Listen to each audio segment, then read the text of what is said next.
yesterday during my lunch break. I dyed my hair pink. It's really fun. You see, I'm pink right now. I put it up. So I got the green one. So here is the green. Can y'all see that? Here's the green version of what I got.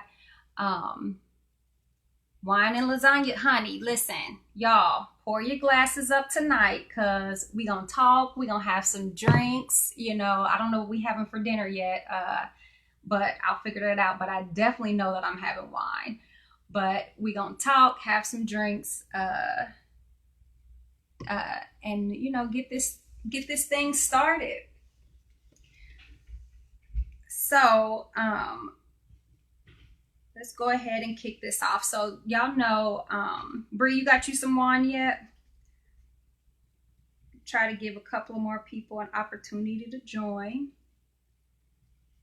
And we're going to answer one of these first questions. The first, I got a couple of submissions, but with quarantine, I really wanted to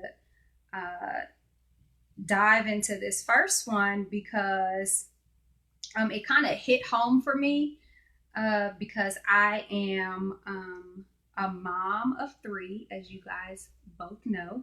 I say both because it's 2 of y'all in the room now, and I have not figured out how to invite more people to the room. You got your mom Kool-Aid? Hey, random funny story. When I had Brianna, when I had Olivia, Brianna, after I finished nursing Olivia, Brianna used to go, "Mommy, you want me to get her some baby Kool-Aid?" Talking about the baby milk. So I find that hilarious. But let's get back to the questions at hand. So this one was near and dear to me because I found that I just related to this healer so much. I felt like we hit on the same page because hey Rolanda, how you doing, Miss Asanubi? I felt like I understood her as a mom, and as a mom of moms and daughters, because it's a different, you're raising 2 different beings, right? So let's get right to the first question because I think it's great. Give me 1 second. I'm pulling it up. It's gonna be fun.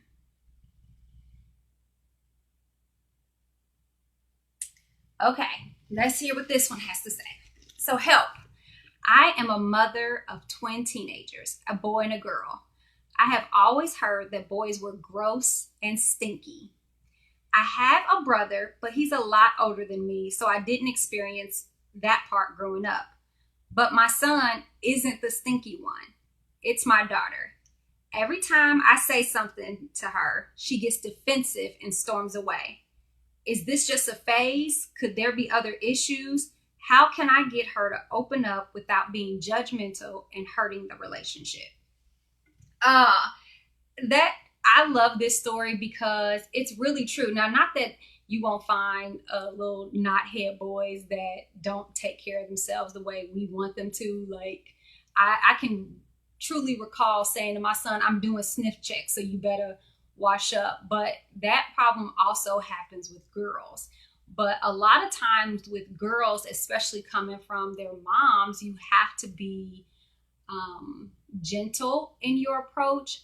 And it's true what they say about how we raise our daughters in the difference from our sons.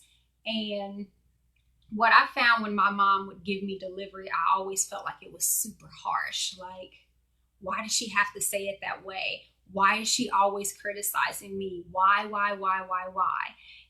And it always felt like an attack and not like she was ever trying to help me.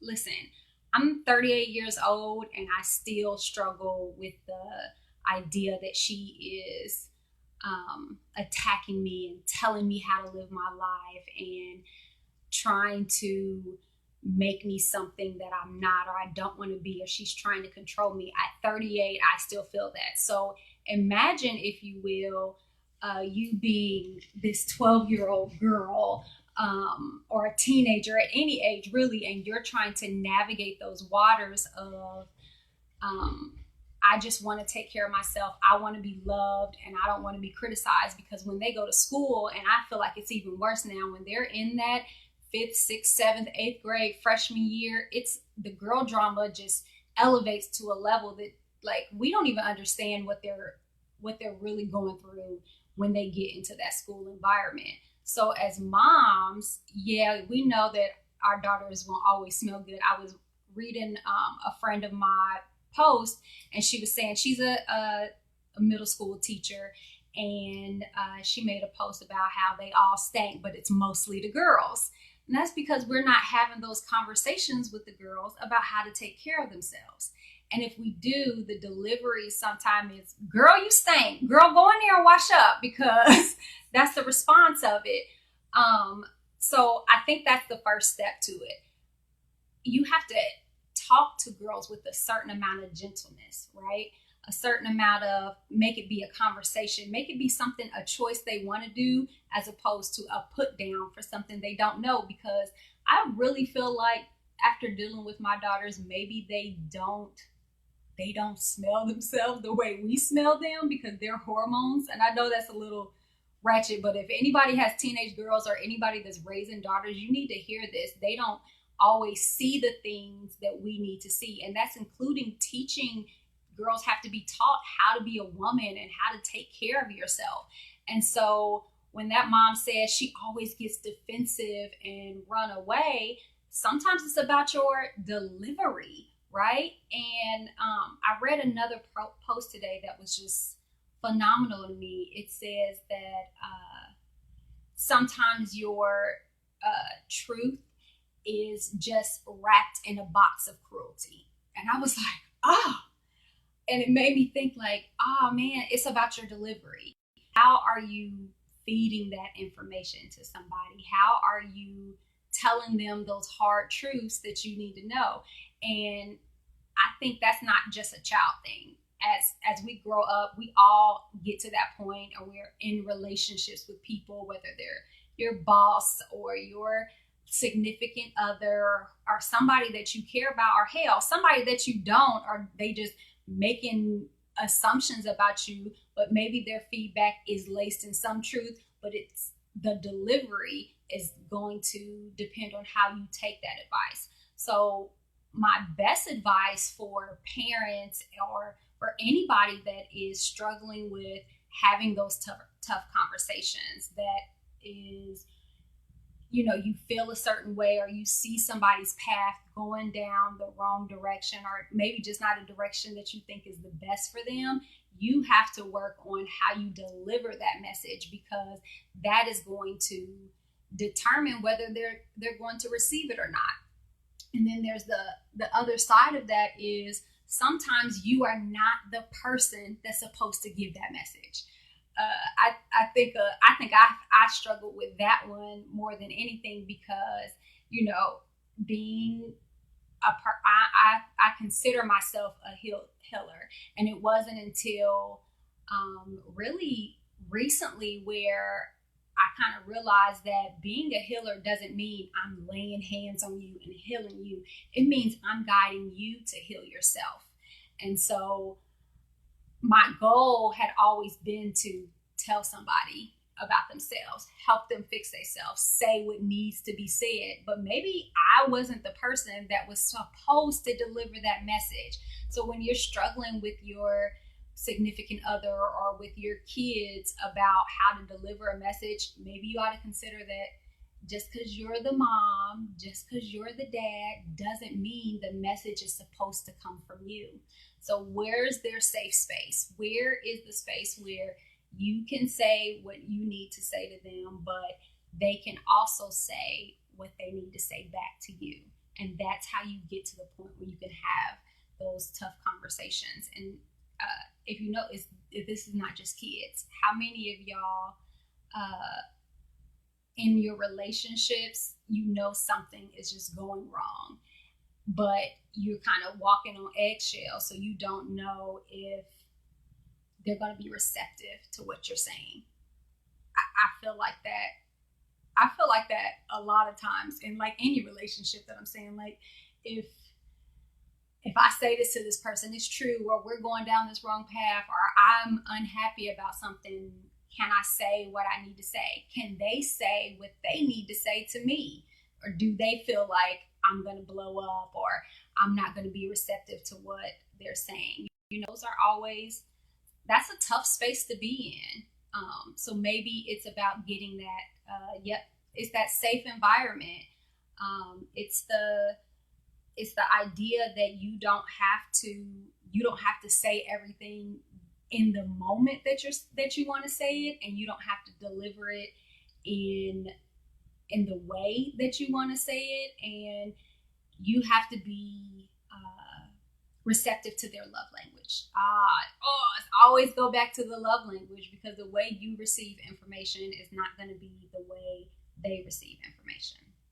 So my suggestion for this user, if you are watching or if you're going to tune in later, is to find the safe space or the safe person or the right delivery for your message, because it's important as moms that we teach our girls how to be women and how to be ladies and how to take care of themselves in the same way that we would our sons.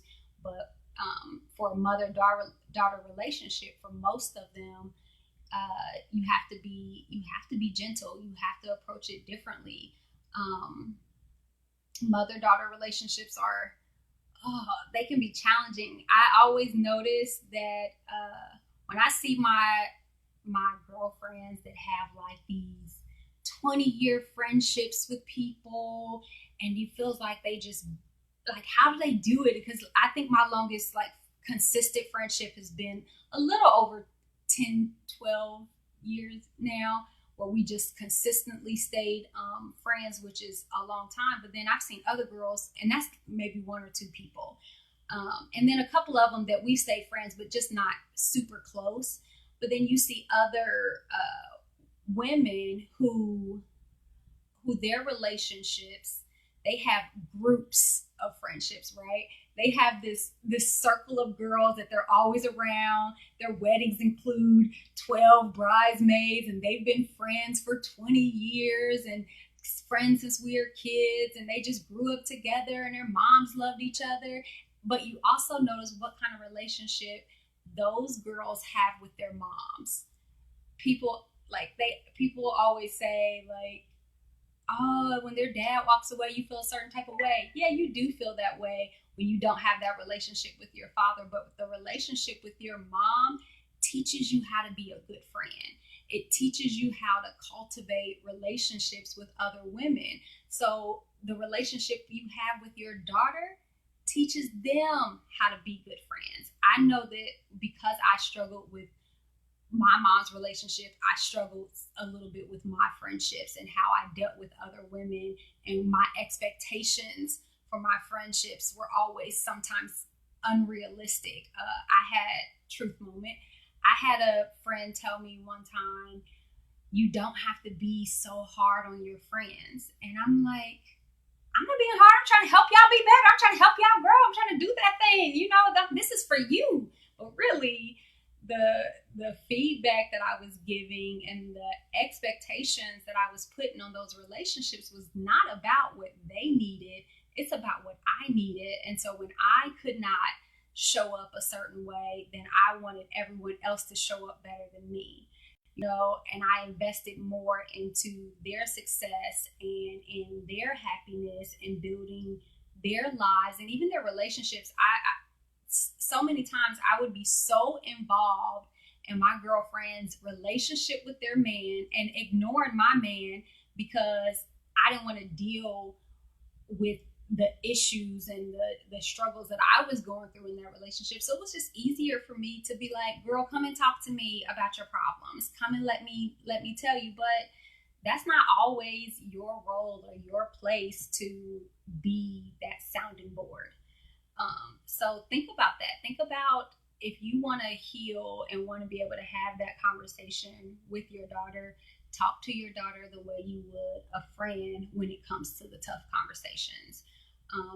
because she'll be able to watch that, and she'll know how to have those tough conversations with her girlfriends when it's necessary to happen. It's just I'm probably a little more sensitive to mother-daughter stories right now, because I think at 17 years old, I remember running away from home, trying to go be with would be my kid's father. Me and my mom were not getting along. We had been bumping heads from then, but at 17, I was like, ain't nobody gonna tell me what to do. So her trying to give me advice about that relationship and what our future was gonna be was just not happening. I mean, how many of y'all, yes, Bree, how many of y'all have remember being 17, remember being, that place where you're not grown, right? You're not an adult, you don't run anything, but you want that freedom, and you want to be able to make your own decisions, and who is barking down your door telling you what you can and cannot do and what they think is best for you.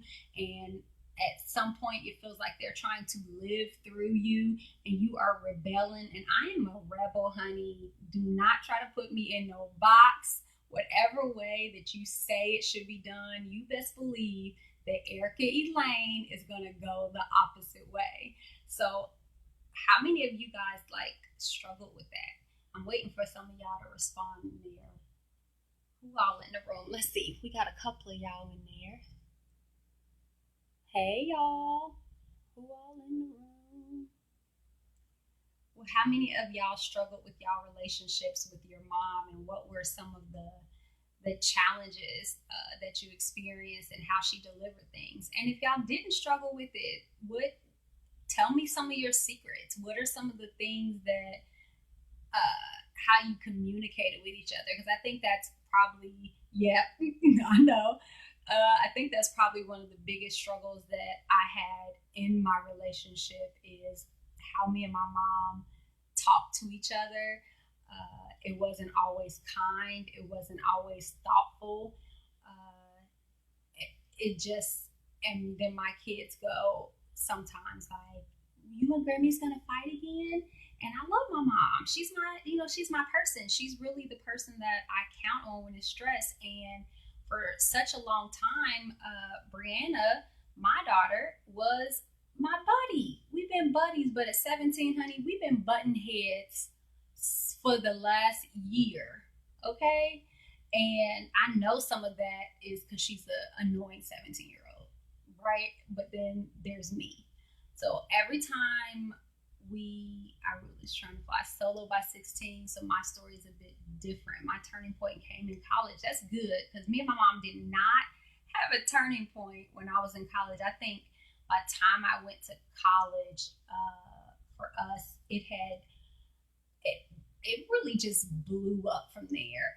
I remember during that time that it would just be months without speaking to my mom, and I didn't have like girlfriends. I didn't have a lot of friends, so I was alone a lot. And then I had my babies, and I just made my life all about being those babies, and how I was never going to have that relationship that my mom had, and me and my daughters are going to be best friends. And for the most part, they've been great. But I see some of the things that my mom conditioned me. I sometimes see myself doing those exact same things in my daughters, and they have, because I have done good in giving them the space to say a lot of the things that they wanted to say to me.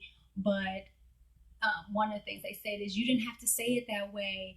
You could have said this. You said it mean. Or Olivia, because she's less emotional, and she goes, well, that was nice. Thanks for that, Mom. And so I'm reminded that delivery matters. And even if they love you, nobody wants to hear your verbal abuse, and nobody wants to feel like they're being put down, or that they're not good enough, even if they make a mistake. And this is, I'm doing a lot of self-talk right now for this live, y'all, because this one hit me, because I got Olivia, who's who's my buddy right now, and she think crazy thing is going on between me and her sister, and then me and her sister just not meeting eye to eye. And I haven't shared that with anybody yet, but like a close friend, two of my close friends, that the same struggles that I see me and my mom had that me and my daughter are having. And that's hard. That's hard. I don't think people, from the mom's point of view, say this is hard. And I need to figure out what I can do to change, because it's a lot of, I'm going to go ahead and say it. Can I say it? No, it's a lot of BS that she's doing, but she's doing what a 17-year-old manipulative, hormonal, wants to be free but can't, is what essentially they do. But I'm the mom, so how do I work on my delivery? How do I make it? How do I continue to give her that safe space? Because it's funny that that is a struggle with me, because Casey is so sweet. The balance is crazy.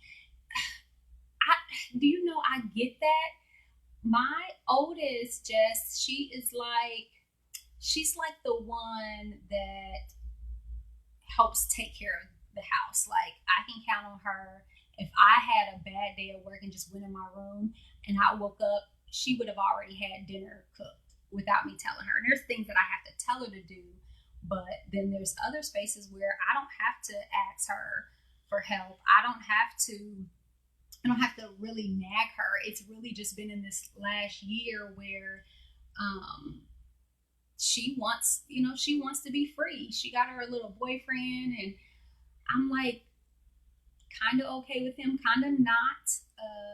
Part of that is, he feels like a hormonal girl to me too. Like, he made her cry one day, and I really ain't felt the same about him since that day he made her cry, if I'm gonna be honest. But we know that is a part of life, that we cannot protect our babies from all tears.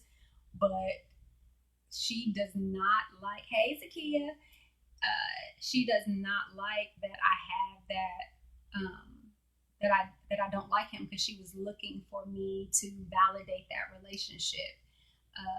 Daughters tend, that's what they do. I feel like most of my life, a lot of the rebellion that I had towards my mom is because I was looking for her validation. And so when she criticized me, or depending on how she gave me her feedback, it felt like such a weight. It felt like such an attack on everything. Like, I literally remember at 13 years old saying, my mom doesn't even like me. Like, can you imagine, like, at 13 coming to this realization that your mom doesn't even like you? And when I formed that thought in my mind, I began to resent her. So this person is taking care of you. This person is providing for you, and you are not leaving out of their space. You're not getting away from them, but you still resent them, right? And that's a tough space to be in when you have no power and you resent somebody. So I remember just starting to catch those little attitudes and being more defensive, and just want her to not talk to me anymore, because she doesn't love me. She doesn't like me. She doesn't make me feel good about myself. She doesn't validate and tell me that I'm doing better. It was a more unique dynamics, because I also have a sister, me and need them, yes, and we needed our mom. We need that validation for them. But my sister passed away September of last year, and I barely had been, gonna be a little transparent. So I had barely been talking to my sister for the past couple of years, because we had a big fallout, and I won't go into all the details of that, but it was just this really big fallout. And as usual, my mom immediately covered up some of the things and took my sister's side. And it just put such this hardship on me and my mom, because even if she didn't, if it wasn't really about the you took her side again, it was the you're not validating my need to be acknowledged that something wrong happened, right? I still, at that point, my sister had her baby, I had Olivia and Brianna, and I still wanted that validation from my mom that everything I do isn't wrong, that you don't always have to criticize me, that you can support me and have my back. I still looked for that love and that attention, even so if Olivia was born, I didn't have Jeremiah yet. I had my kids at 2022, so I was at least between 22 and 23 because I had Jeremiah at 24. Don't judge, guys.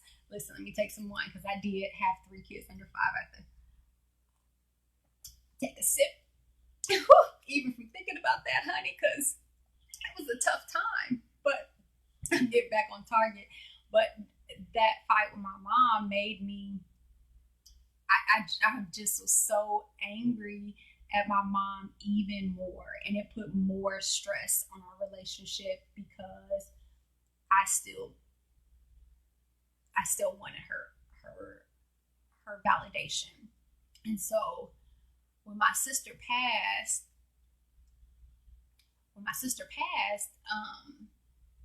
that's probably when I started to even acknowledge that I needed to heal from me and my mom's relationship. Oh, darn. Trying to keep it together. But I started to acknowledge the struggle that me and my mom had because I was still mad at my sister, but she did what the best that she knew how.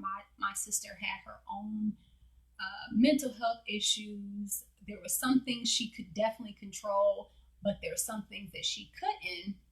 But I had been mad at her for so long, but it really wasn't my sister that I was mad at any longer. It was my mom, because your mom is your first teacher of how to deal with other women and how to deliver messages and how to love. That's your very first relationship. They say, oh, your cousins, your siblings, your first relationship. You are already talking to your mom in your womb. You are already building that relationship long before you even think of anybody else. You're thinking, who is this person that is taking care of me? Who is this person who is this voice that I keep hearing?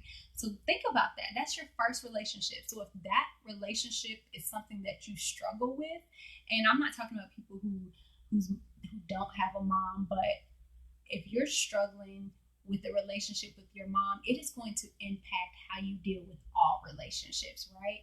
Your mom teaches you how to love a man. They say a man teaches you how to love, and you learn so much from a man, and your daddy teaches you how a man is supposed to love you, but your mom teaches you how to love a man. Your mom teaches you how to love other women. Your mom is the nurturer. She is the one that teaches you how to nurture. So if you're having that poor relationship, you lose some of that, right? And so when I've been blaming my mom for so long, I'm thinking about me and how I'm showing up. How am I showing up as a mom? Am I giving my mother the same grace that I expect my daughter to give me, right? It puts you in a different perspective because now those roles have changed. I am not the daughter that's searching for validation. I am now the mom whose daughter is searching for validation. Yes, she also teaches us how to love ourselves. Zakia, I really love that statement because however you watched your mom handle her self-care, right? However you watched your mom handle other people, however you watched your mom take care of your household, that is how you take care of your household. I remember in my mom's most broken state, she never cleaned the house and never made us clean the house. It was also like super crazy at some point. And when I was in when I was with their father, and goodness, this one's emotional tonight. And I was just in a abusive, unhealthy relationship. It was just super crazy. My house was in shambles.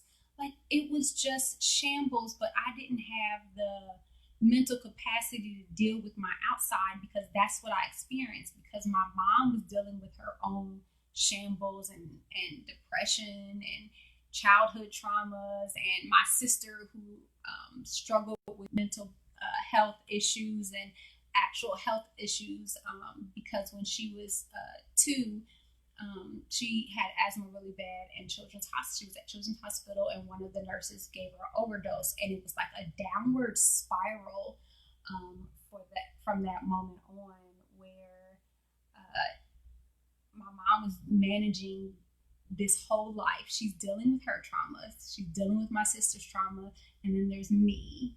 There's me who just wants my mom attention, and she could not give that to me now. So now she's pouring it all into that annoying little 17-year-old that is, milking this situation for what it is. But at the same moment, I have an opportunity to show up differently.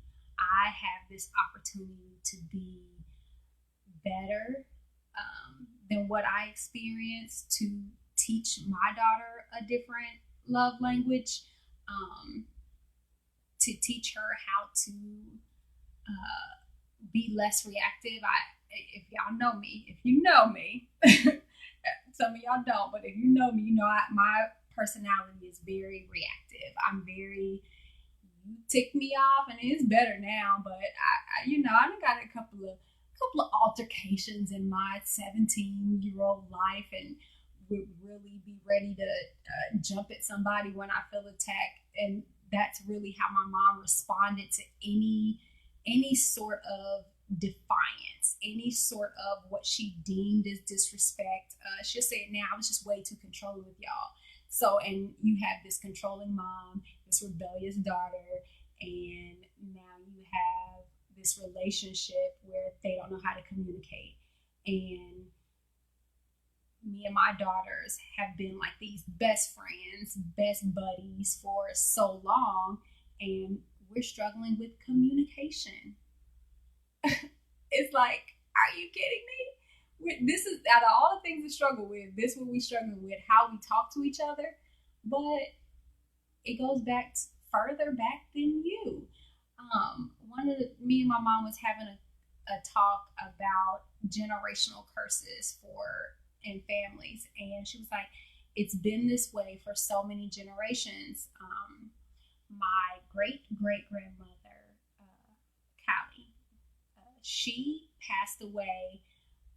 Her mother, not Callie. Callie's mother passed away when she was 8. So she was in a house full of men, essentially raising herself, and to the point where she was at 8 years old, raising a household full of men and taking care of herself. And then when she had her kids, she didn't have those same mothering relationships of that sort. And that here comes that generational curse, right? Where the mother-daughter relationship didn't really have a chance to form and understand what it means to raise teenagers and understand what they need and understand how they're trying to grow up, and what kind of support and validation they need. So their mothers got into it. And then you think about my grandmother, right? This is third generation down. 2 girls for her too. She had a little sister. My grandmother got pregnant with my mom when she was 15. So imagine those dynamics of this child raising another child. And during that period, 1959, you already know she was shunned and, looked down upon during that time, because it was just not heard of that you would be having a baby out of wedlock at that age. So she was always ostracized. And my mom and my grandmother, as long as I can remember, had this very volatile relationship. I remember my mom not even going into my grandmother's house for a long time. We would go over there. She would drop us off and we would be able to hang out over my grandmother's house. Y'all know how I feel about my grandma, that she is the bee's knees to me. I will fight for that lady. Rest her soul. We will scrap over Grand. And she would scrap over me. But her and my mom, it wasn't until years later until my mom worked on healing that relationship with her mom. And as I am feels like fighting my daughter, that's when my mom is starting to work on me and her relationship. And I as a mom, we have a choice, right? Am I going to be 60 years old healing a relationship with my daughter because I couldn't deliver a message that she needs to hear? And that's what you have to ask yourself. Are the people that you're having trouble having those tough conversations, regardless if it's your daughter or your significant other, are you going to spend all of this time, all of this wasted energy, not having good relationships or arguing all the time because you don't want to step back and think about, how am I delivering my message? Am I creating a safe space for them to receive my message? Am I putting myself in their shoes? What I want to hear it in this space? Should I be the one to deliver it? And for me, just talking through this right now, I'm going to have to go this weekend and go help rebuild some relationships with my daughter, because she's a jerk, because that's what 17-year-olds are. They're jerks. I say it, I'll say it again. I hope she decide to watch my live later to let her know that I feel like she's a jerk. But I am the mom, and I have to show up better because I watched what happened in all these relationships, and I don't want that repeated cycle. At some point, you have to be the healer and heal the generational curses in your family. And that means having those tough conversations, but taking accountability for them. Deborah, it's interesting to hear of your challenges with your kids. I can recall situations that I went through with my two girls. I know one thing I told both girls: you can be anything that you want to be. You can do whatever you want to do. But I told them this from a very young age. And you do. Deborah, yeah, I 100% agree with that. You do tell them that. But then there's that other mom side of us that I think that we still kind of try to control what they do. I know I do. Every parent that I experience, we tell them how to chew their food, how to wipe your hair, don't talk so loud, be this way. We sometimes are, pet peeve of mine, judgmental of other moms because we think everything should go a certain way, and we put that pressure on our daughters. So my challenge for you moms out there that are struggling to have those conversations, to teach their daughters how to take better care of themselves, because that was really originally the question. How do I teach my daughter to tell her that she need to take better care of her hygiene?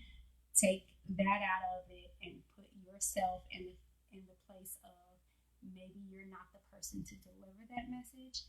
Maybe you're delivering it in a negative, confrontational, or judgmental way, or maybe you're not giving her the safe space to respond. So instead, if you have to do it and you don't have that safe space, instead of the girl, you need to clean up, girl, you need to fix this, maybe the delivery is, hey, baby, I noticed this about you, so maybe you can try this. When I was this years old, I struggled with this, so you want to try this too, because it can maybe help you too. I'll be honest, I actually use that on my daughter because I won't tell which one, because if they watching this, they wouldn't like it.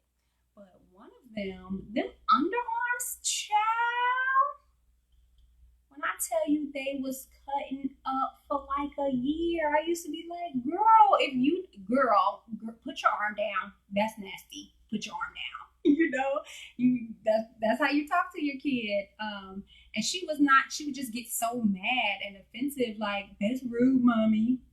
So are your underarms. They're offensive. They're bothering me. They hurt me physically. I'm upset. The smell is bothering me. But when I changed that conversation to telling her, I went to school one day and I was in the sixth grade and this boy said that I didn't smell good, and then all the kids start saying it, and I don't want that for you. I want you to, I don't want you to experience, because once kids start bullying you, they will always bully you. Honey, from that moment on, listen, yeah, from that moment on, she started wearing deodorant in her purse because I changed my approach with her and I made it more about, honey, I'm trying to protect you from these bullies out here. I don't want nobody calling you names. And so she just started carrying her little deodorant and we got less must, because them hormones, honey, they don't know. They don't know how them hormones are. I suggest making a day out of it. Make it mommy and me time where you do. Oh, yes. Yeah, that's good, Jess, because I definitely feel like we need it gotta be another way. If somebody, anybody, even not even your relationships, if somebody every time that you deliver a certain message to them, they get offended. Yeah, sometimes it may be they just an offended ass. Sorry, they just an offended person, and they always get mad, and you always walking on eggshells around them. That's one thing, but another part of it may be you. So, moms, parents, I challenge you out there today to make your delivery about the kid and what they need and not about what you need. So, what time is it? Do we have time? Oh, wow. We went for almost 40 minutes today. I'm going to actually save, I try to keep these 30 minutes or less, but today we just unpacked a lot in today's session, which was really good because I like to see you guys interacting. I like to see thoughts about how you're dealing with the tough conversations in your life. I can't wait to do this again with you guys next week. Next week, we're definitely going to hit on another submission I got. It started out really funny. It was about a husband and a wife, some bedroom challenges that they had, and how do they deal with that tough part, because in your marriage, that's it. That's the person that you gonna be with. The point of marriage is for the rest of your life. So it's another tough conversation that you gotta have. So I'm looking forward to that one next week. So I hope you guys tune in.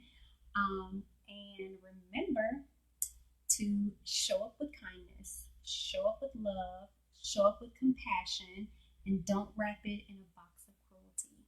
Wrap it in love and understanding and someone else's shoes.